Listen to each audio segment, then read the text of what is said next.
Jane starts by reminding herself that this is an episode of anxiety.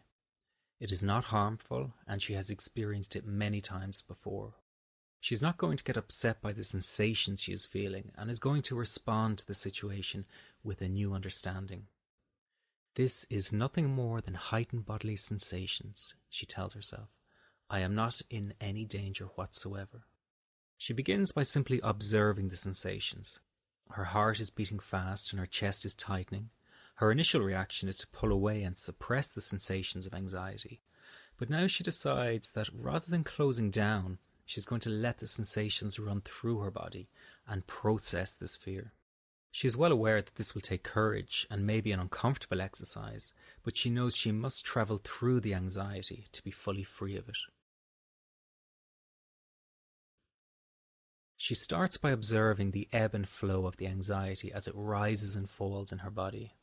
Then she starts to embrace it with all her heart and mind by welcoming the increased anxiety and the unusual sensations. This act of welcoming changes her position of power. As soon as she changes her attitude towards the sensations, she automatically starts to flow with the experience.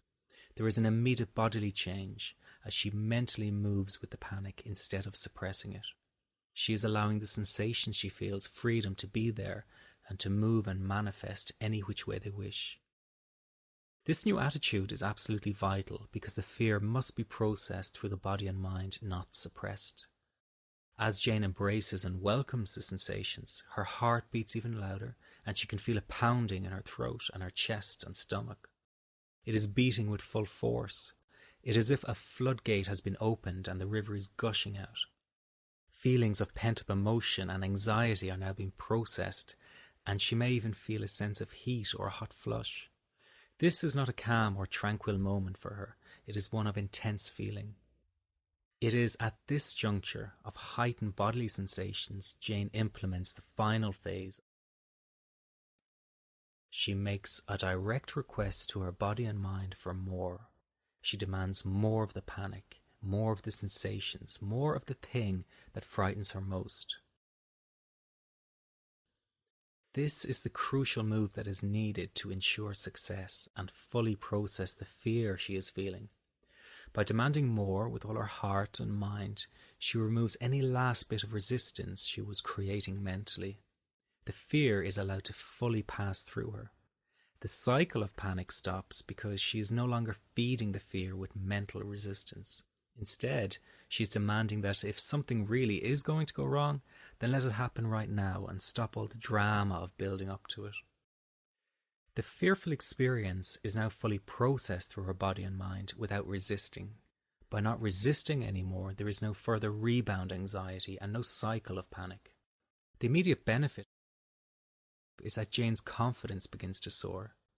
She is now coming to understand that she can in fact control this experience that up until now she felt was uncontrollable. She is participating in the flow of the bodily sensations, and she finally understands the role she can play by allowing the experience to flow through her rather than resisting it. She always had this power to dictate how a panic attack would develop. It is only now that she has the specific psychological tools to do so. As the anxiety decreases, she is naturally feeling quite jittery and on edge, but she is also feeling jubilant because she knows that if the rush of anxiety were to return at any time, she can trust her body to move through it once more.